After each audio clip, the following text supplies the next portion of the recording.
Welcome to the Culturevating Leader podcast, a podcast for founders and people leaders who know that culture isn't written in policy. It's felt in every emotion your team experiences at work. I'm Sarah Denner, co-founder of The Culturevators and managing director of New Wave Learning. And in each episode of this podcast, I explore what it really means to be a cultivating leader. You'll hear stories, insights, and practical moves for turning emotion into a strategic lever for performance, loyalty, and growth. I'm excited. So let's get into it.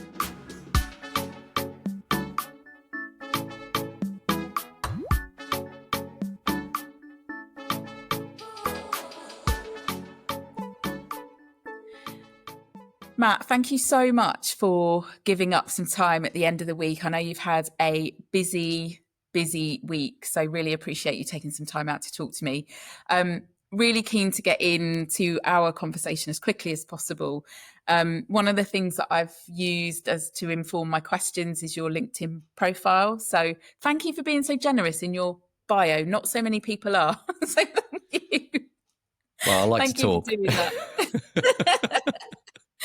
Well, what you've written about, and it's very clear. It's the first thing I noticed when I went onto your LinkedIn profile was that you want to leave a lasting positive impact in everything you do. I'd love to expand a little bit on what that means to you right now in your journey as a leader. So, for me, leadership's all about connecting with people. So,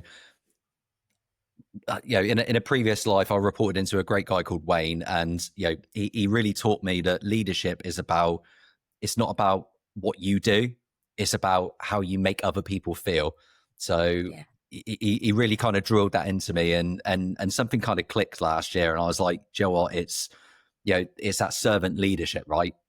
They're not working for me; I'm working for them. My job is to get the best out of them, and to make them achieve as much as they possibly can. So for me, leaving that lasting impact in everything I do is around people and impact on their life. So, I always try and put people first in all the decisions that I make. And I know quite often in businesses lose track of people and I've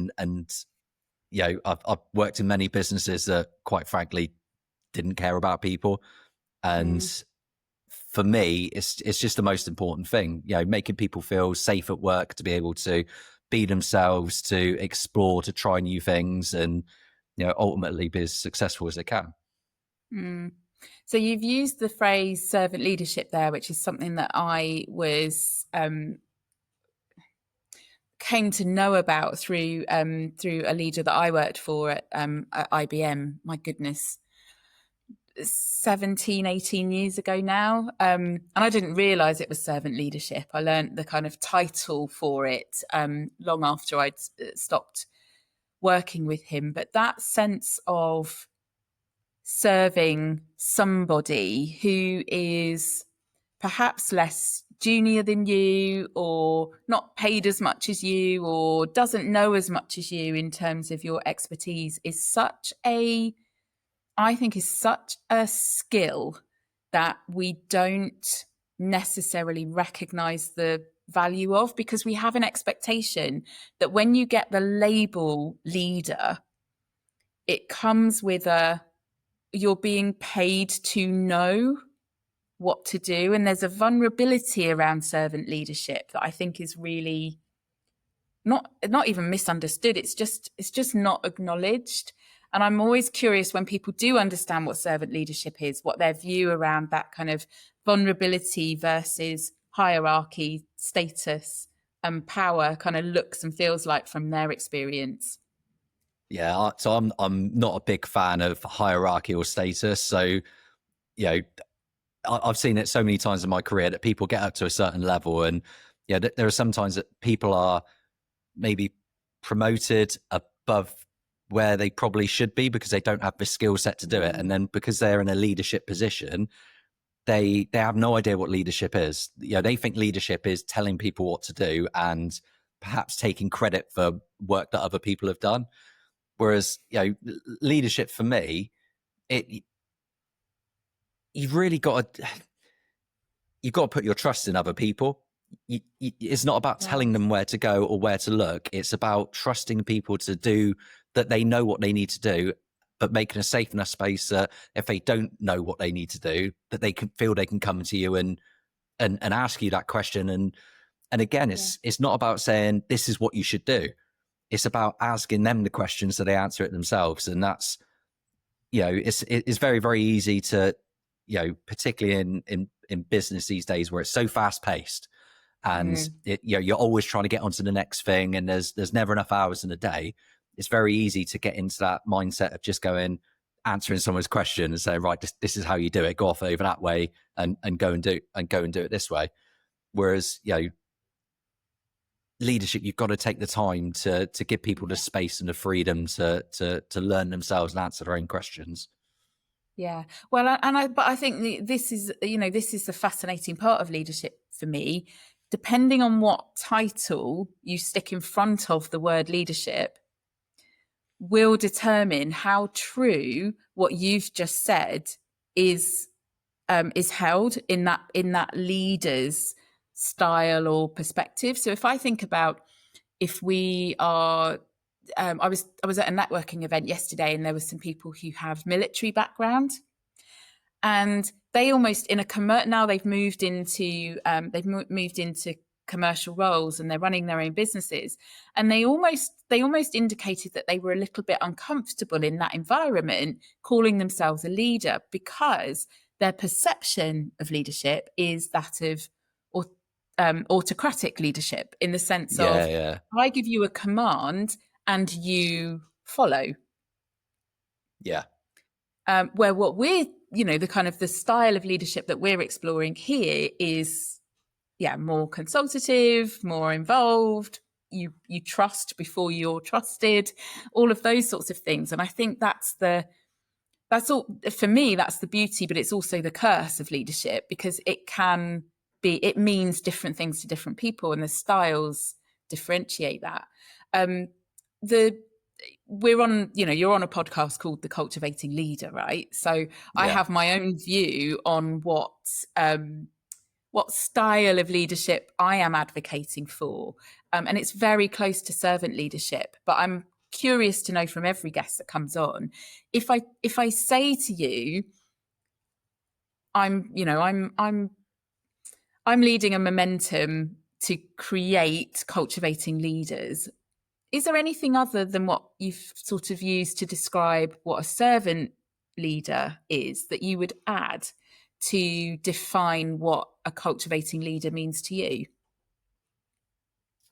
So okay. So that's an interesting one. So I would also say, and I know we've spoken about this quite a few times, but culture for me is such a massive part of leadership, and instilling a culture of the correct behaviors and getting people to model the business's culture and values. A lot of businesses kind of throw up values on their website, or they throw them up in meetings, and they talk about how they're all about people, but the reality is that their behaviors don't match that. And I do think with leadership, a big part of what you need to do is around clearly defining these are the values that we're working through, and making sure that every single decision and action that the people within your team make has to be led by the values. It needs to be their moral compass.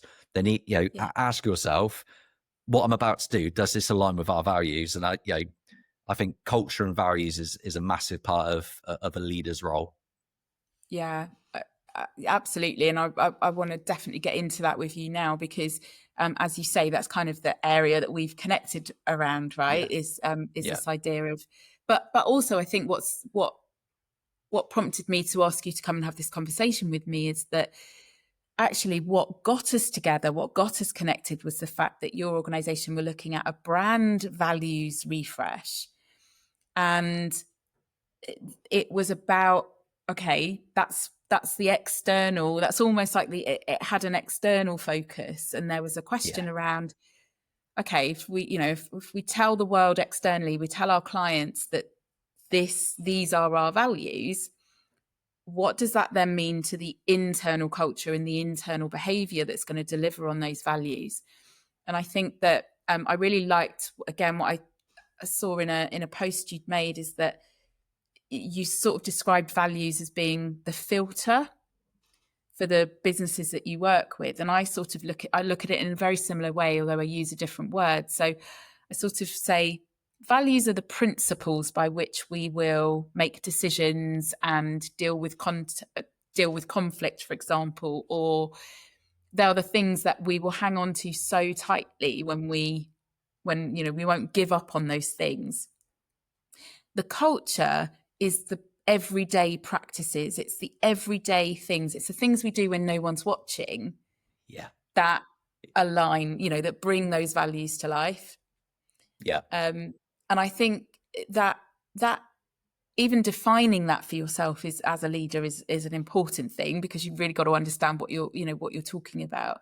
But I'm curious to know from your perspective, and maybe with your kind of sales and marketing hat on for a moment, how do you spot when the brand values or organization values are real, genuine, and being lived versus those where they're just written on the wall? What signs do you look for that might assess that?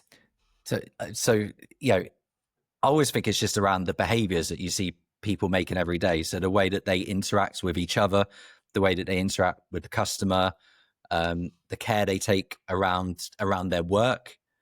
And I do think a little bit of it will always come back to, like, what are your values, and then it will display in different ways, right? But I kind of almost feel like values should be irrelevant to customers, to people outside your business. The value should really be an internal thing. The customer will. Well, tell me a bit more about that. Okay, so say, for example, I'm looking at 4 different companies to potentially do business with, and I've gone on their website and I look at their values, and all of them are pretty much saying the same thing. If you look at most companies, their values are a very, very close, especially in the industry that I work within. Within security, the fire and security and loss prevention industry, everyone's values are exactly the same. So if I was a buyer, I wouldn't even bother looking at people's values on their website. I almost wouldn't even bother asking them, because I should feel their values. Yeah. I should feel their values in the way that they interact with me, in the way that they share information, and the way that they treat other people within their organization. And and also I would go and speak to competitors that are using them and ask them, how do they make you feel? Because that's values, and that's culture in action, right? You put it on a website, it doesn't make a blind bit of difference, but it's about how it makes you feel externally as a customer. Does that make sense? Yeah. Rambling? No, you're talking to the person that uses the emotional culture deck in her business. Like, it makes complete sense to me. I really enjoyed that. I'd never come across that kind of whole process of helping people vocalize their emotions, and I really enjoyed that. Yeah, well, I think this is exactly the point. Exactly the point you're making here is there's a huge amount of money spent by organizations, and I must do some research to kind of figure out how much is actually being spent on this stuff. But there's a huge amount of money being spent on people paying very expensive consultants to look at their brand and help people, because we know that people feel, purchasing something is a feeling, right? Yeah. We develop loyalty to certain brands or to certain people because they make us feel something. It might be the excitement and the unique way that you feel when you're the first person in the queue. If Apple still sells its phones like this, I'm not an Apple subscriber, but that I always sort of look at the queue of people going to get the first iPhone when the new release comes out, and that's a feeling, right? You're part of you've got you've got the rush of it, you've got the excitement of it, you've got the look at me, I'm the first one to get it.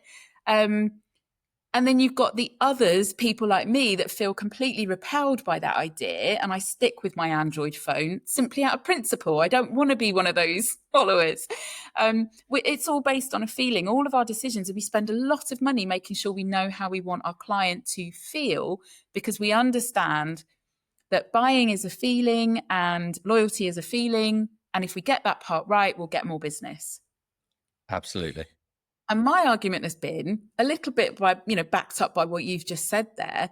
Okay, I understand that, but you're going to go and look at the website, read some words that actually don't really mean anything to you because you don't have the context. How are you going to create that feeling for people? What are you going to do within your organization that is going to mean that the frontline delivery staff of whatever it is that you're selling know what you want the client to feel, and also know how they need to feel in order to behave to drive that end result? Because So without that, for me, all of the money spent is a complete waste of time, because you're not setting your internal delivery mechanism up for success. Does that make sense? That absolutely makes sense. When you look at it, it trickles down through the organization, right? So again, going back to leadership, the values and culture should be driven right from the top of an organization. And you'll quite often see this within organizations that have toxic cultures, that they have toxic leadership, and it literally just filters all the way down. And, when you're, as a leader, when you're trying to instill the values of an organization and have it felt through the culture of the business, it has to start at the top. And as that, and I think that's how it trickles down to the, certainly in our case, the boots on the ground, the people that are delivering that service. If you make them feel that all the way up through the organization, everyone is working towards this common goal of delivering the right experience for the customer. That's how the boots on the ground end up knowing what how we want to make the customer feel. So it's almost like you're making them feel like the customer first. So yes, so that's a really nice way to look at it. The people within my team they're my customer, and then the people that they're serving are their customers. And I've always said this the whole way along. So one of the other things that I've come to know about you through some mutual members in our network is your work at the Roxy Foundation. Can you tell me, because I'm very curious, can you tell me and our listeners a little bit more about what the Roxy Foundation is, why it exists, and why it's so important to you? Yeah. Okay. So the Roxy Foundation's a local charity based in Swindon. We started about 18 months ago. The purpose is to raise money to pay for private assessments for young people living in Swindon for ADHD and autism assessments. My kind of link into it is, so my eldest daughter, Roxanne, is autistic ADHD. And, our family went through a really, really tough time trying to navigate a system that is overly complex, it isn't kind of person-centered, and just makes it really, really difficult for the family and the young person who's ultimately, in a really challenging situation. So, about 18 months ago, I had one of those moments, like work was a little bit rubbish at the time, and I was kind of feeling a little bit lost. And I just thought there's got to be something more to life than what I'm doing at the moment. And I kind of decided I wanted to help people. So, which kind of came back into the leadership piece, because I always really enjoyed that kind of mentorship and helping people within leadership. And I kind of looked at some national charities and some local charities, and nothing was really kind of resonating with me that I wanted to get involved in. So I looked at it and thought, okay, neurodiversity is a really big part of my life through my family and my lived experience. And how can I help people, other families that are going through the same sort of thing that we'd been through? So yeah, that's kind of where the Roxy Foundation was born from. And we're 18 months in. We've paid for 7 private assessments so far for young people in Swindon, and I love it. We get out, we spend time in the community, we attend community outreach events where we talk to families, give them support and guidance, and just meet other people. Other people that have got similar experiences to ours. And one of the most empowering things about it is that when you're going through that, when you're in the thick of it and you don't know where to go, you feel like you are completely on your own, and it can really grind you down. And I've had conversations with people at local events where you can just see the pennies just drop for them. Like, oh my God, like, it's not just me. I'm not the only one going through this. There's other people that are experiencing the same thing. And it just kind of gives people like a second wind, like that second bolt of energy to go and try and, find their way through the system. And I just love it. I absolutely love it. It's a really big passion of mine. I can tell. Where are we going wrong when it comes to neurodivergence, and not simply in its assessment? I mean, and I understand that's fundamentally broken, but where are we going wrong? Because I don't think we're getting it right, and I don't quite know what the solution is.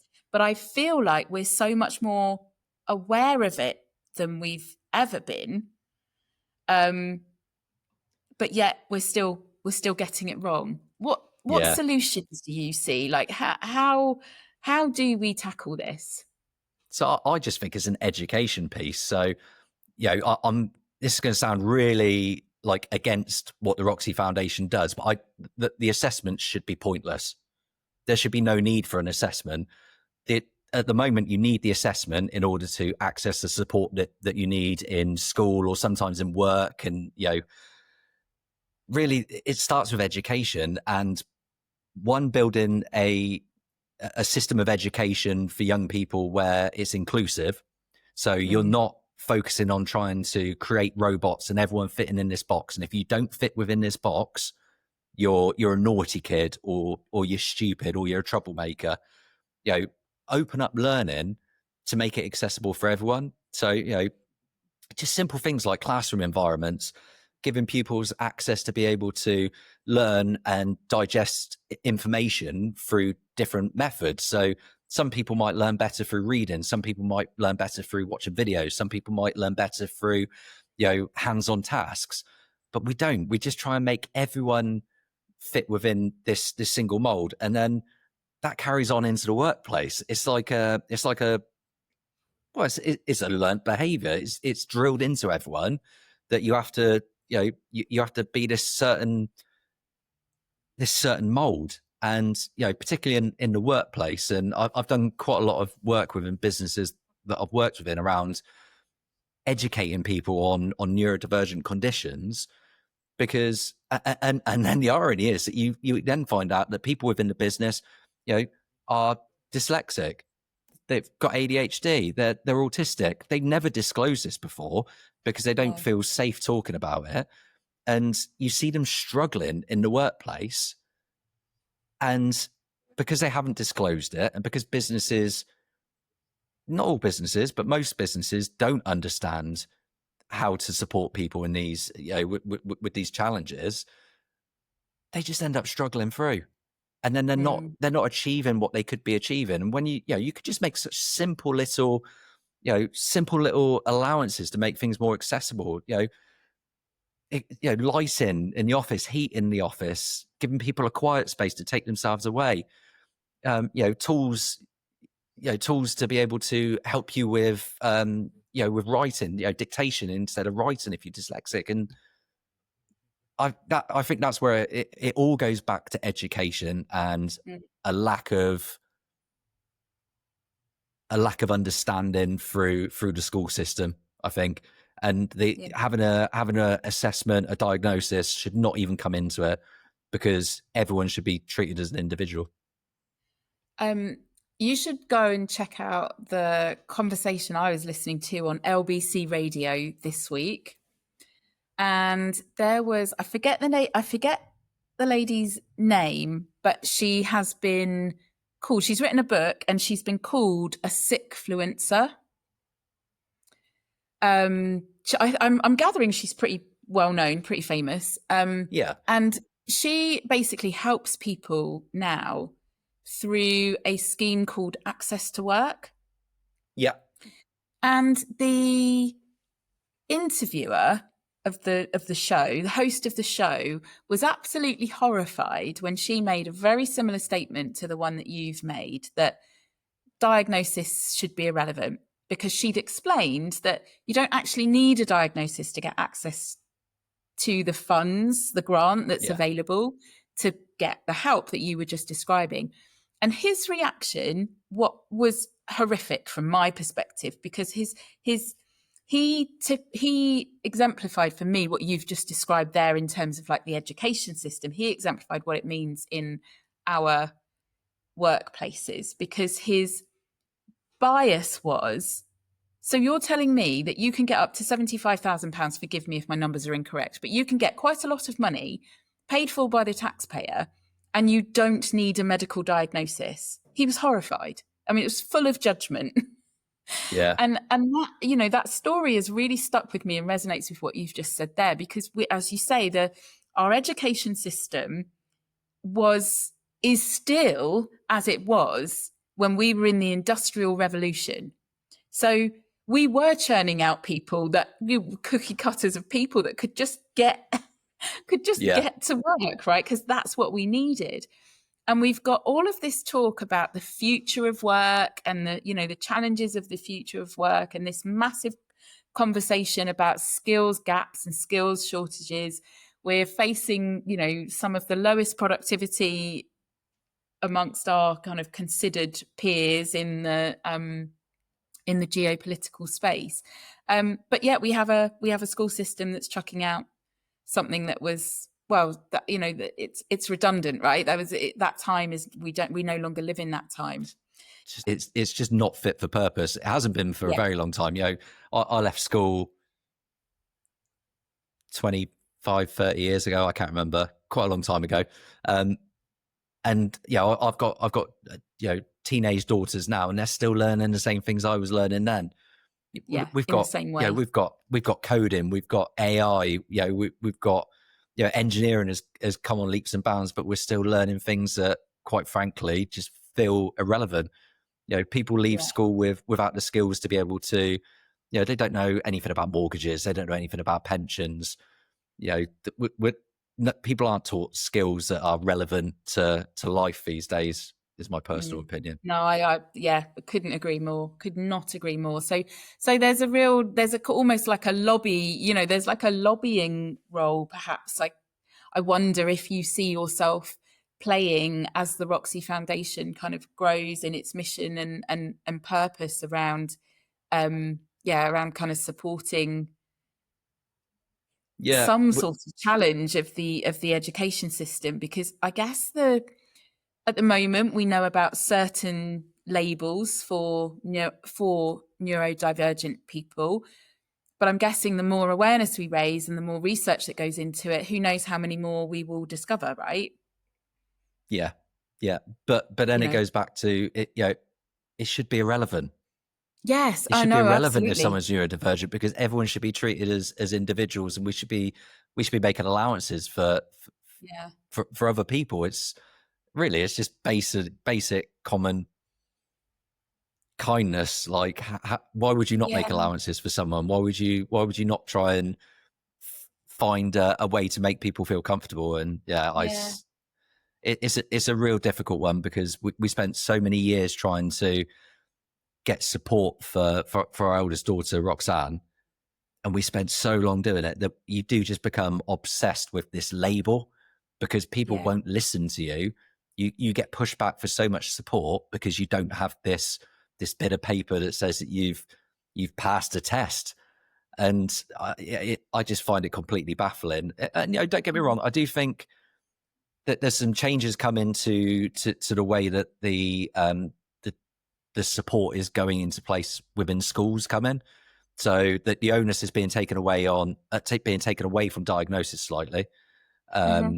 And it's going to be the school's responsibility to put in measures to support the young person in school before it even gets to that point of needing a diagnosis. So it feels like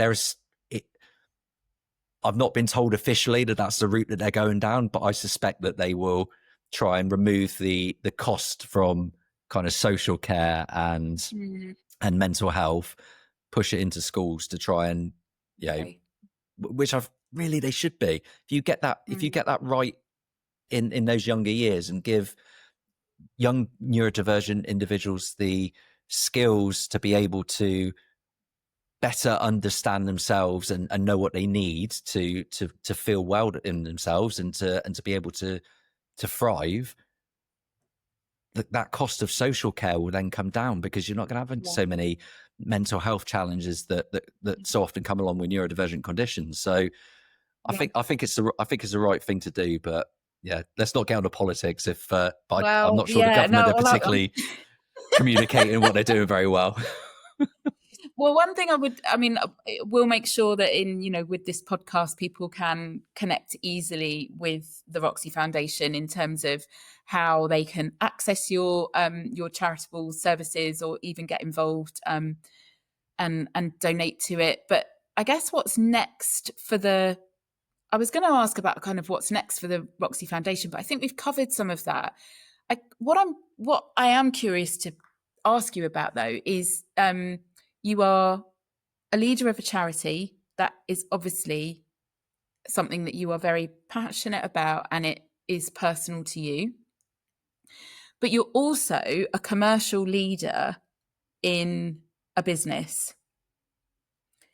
And something that's just occurred to me in what you're saying is that the kind of the conflict that often exists between making workplaces inclusive and accessible and the cost of that commercially.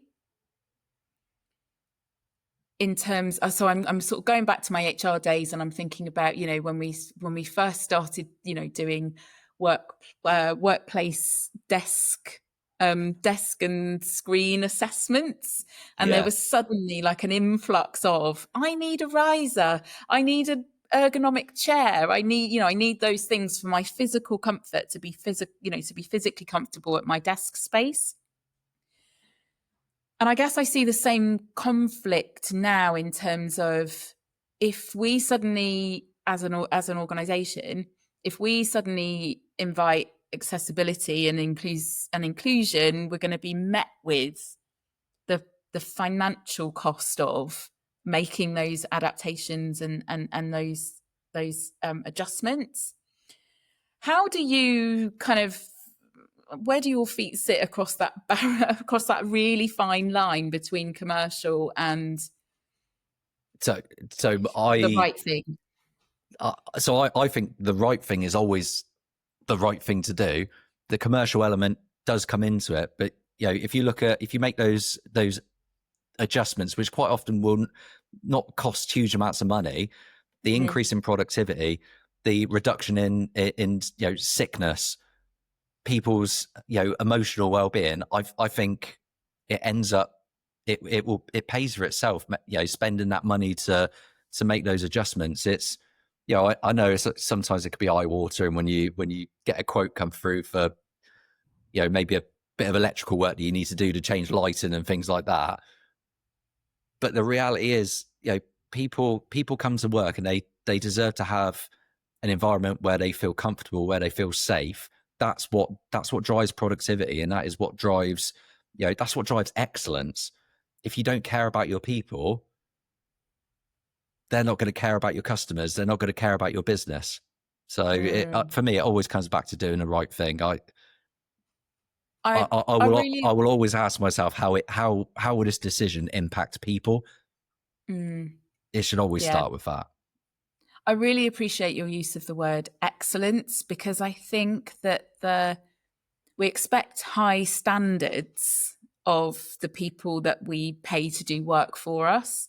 We expect high standards, but I do wonder whether we've lost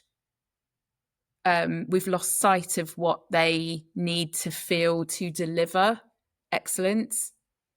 And there's something about kind of entitlement and expectation that feels a little bit out of kilter, but that's not something for me to muse on.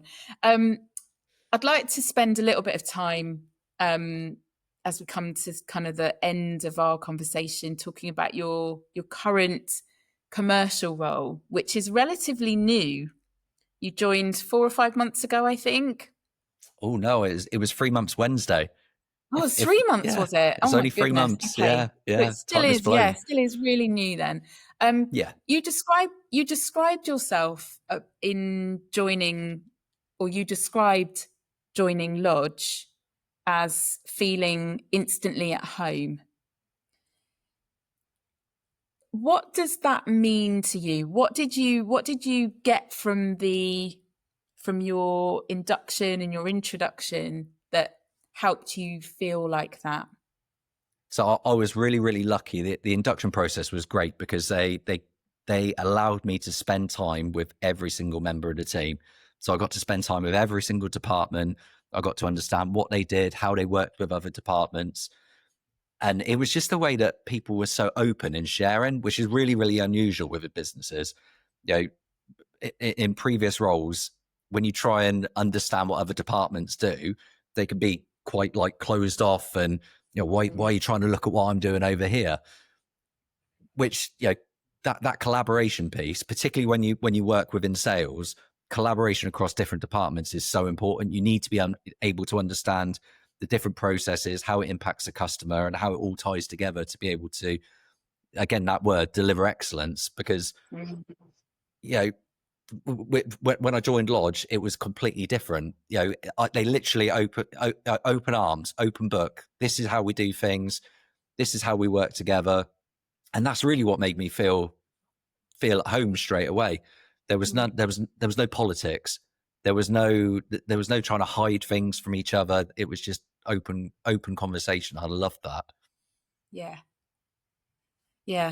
The being able to go into an environment and immediately feel like you've been hired in for your contribution rather than having to prove your worth and prove why you were hired, I think is a very unique position.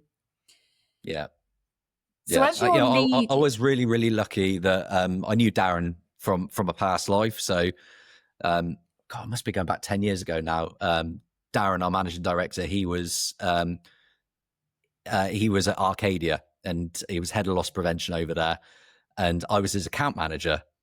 So we kind of spent time working together at that point, and he kind of knew what I was about. And, you know, I was really, really lucky that he trusted me enough to be able to give me the freedom to come in and, you know, assess what we were working with and be really, really open to looking at new ways of doing things. You know, because Lodge is a fantastic organization, fantastic business, family owned, you know, 4th generation, trading for over 100 years, like just a wonderful, wonderful organization.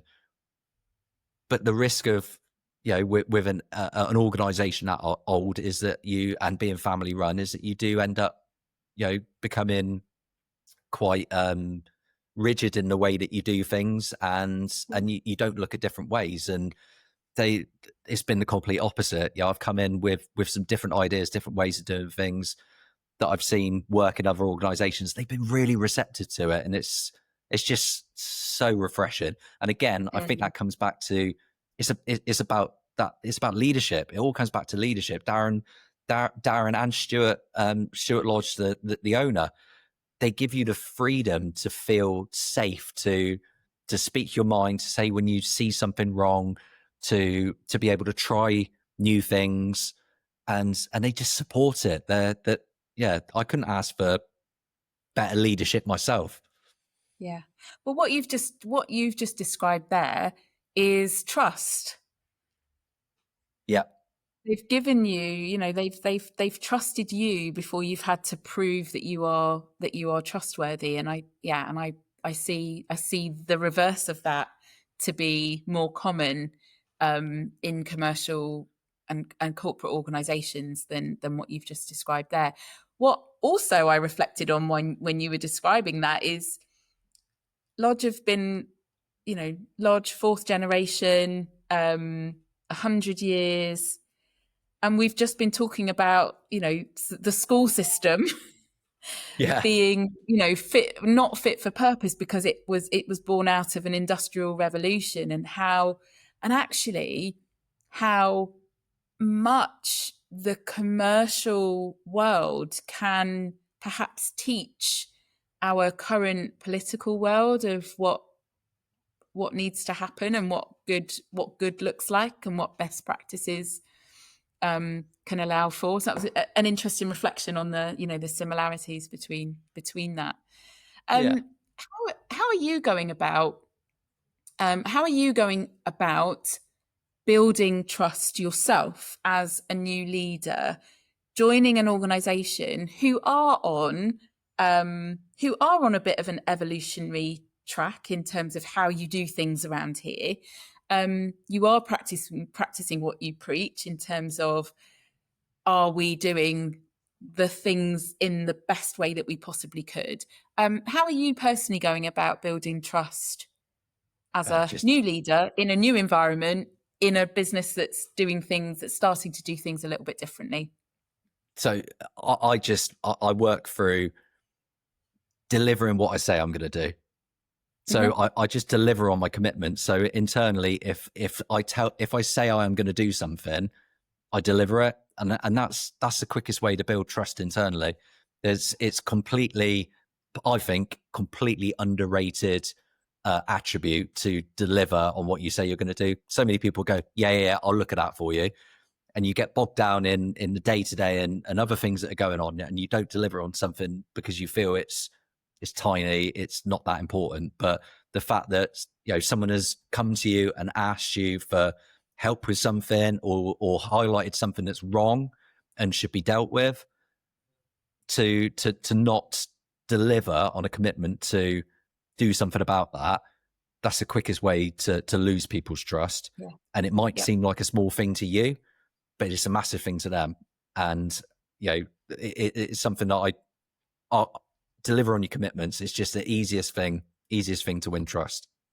Yeah, nice principle. Really nice principle. Yeah.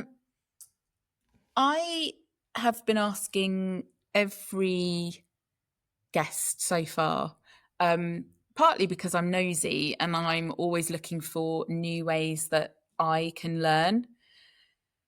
Are you listening to a podcast at the moment? And if so, what one would you recommend to us? So I'm not a big podcast listener, ironically, but I'm a massive audiobook listener. So okay. At the moment, I'm listening to The Culture Code by Daniel Coyle.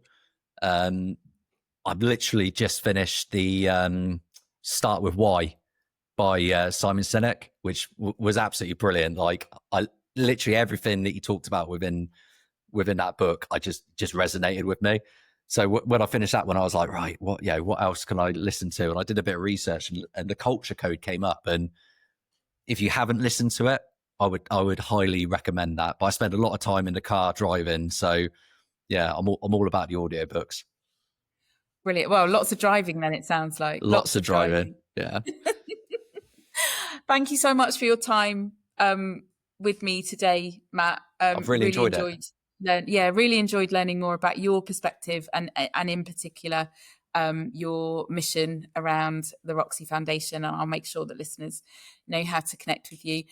Matt is a salesperson, but I can absolutely guarantee you, because he says it on his LinkedIn profile, he's not going to spam you. So please connect with him, particularly around his work at the Roxy Foundation. I know it means a lot to charity leaders when they get support and promotion and awareness raised through the work you're doing. So if you don't do it for anything else, do it for that reason. Do it for Roxy. Definitely. No hard sell from me. Yeah, brilliant. Thanks so much for your time, Matt. Appreciate it. Thanks, Sarah. Have a good day. See you Thanks. soon.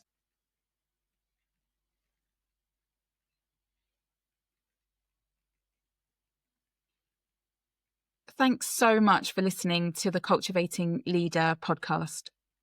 If today's episode has sparked something in you, please share it, tag me, or leave a review. It really helps us to get to more leaders and help them discover the power of emotional culture. To learn more about how we help organisations to build a culture that aligns with their purpose, head to culturevator.co.uk or connect with me on LinkedIn. And remember, if you want your clients to feel X, then your people need to feel your Y. So, what inspired you today to be a cultivating leader? Until the next episode, let's keep culture at the heart of how we lead.